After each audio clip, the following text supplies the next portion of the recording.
This is a huge story that started developing over the weekend. If you were driving around anywhere near the city, you either saw smoke or you smelled it. A 6-alarm fire in Camp Washington, and still a bit puzzling tonight. Yeah, and not only is there uncertainty about the cause, but also the impact on some planned development for that area. WLWT News 5's John London is in Camp Washington for us with the current thinking about all of that. Hi, John. Yeah, and sure, you can still smell the smoke here from the fire as they pour water on the wreckage. Fire Chief Michael Washington telling me that if they get substantial information, they might be able to determine the cause of this. But right now it is undetermined. And this property recently changed hands so that a major development can go forward. And there is still a lot to be determined about that as well.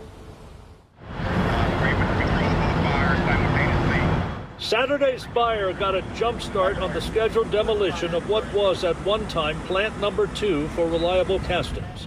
Camp Washington community leaders considered it a nuisance property as squatters would make their way in on a fairly regular basis.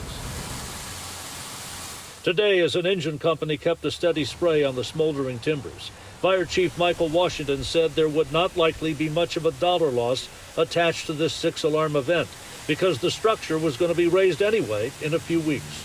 So Reliable Castings was actually a business in Camp for over 50 years. And with COVID, they ended up downsizing and they moved everything up to their Sydney plant.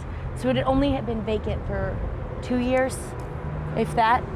The property would be used as parking and green space for new studio apartments in the historic Crosley building next door.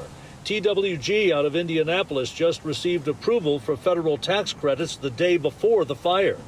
It's unclear if the fire impacted development plans to any significant degree.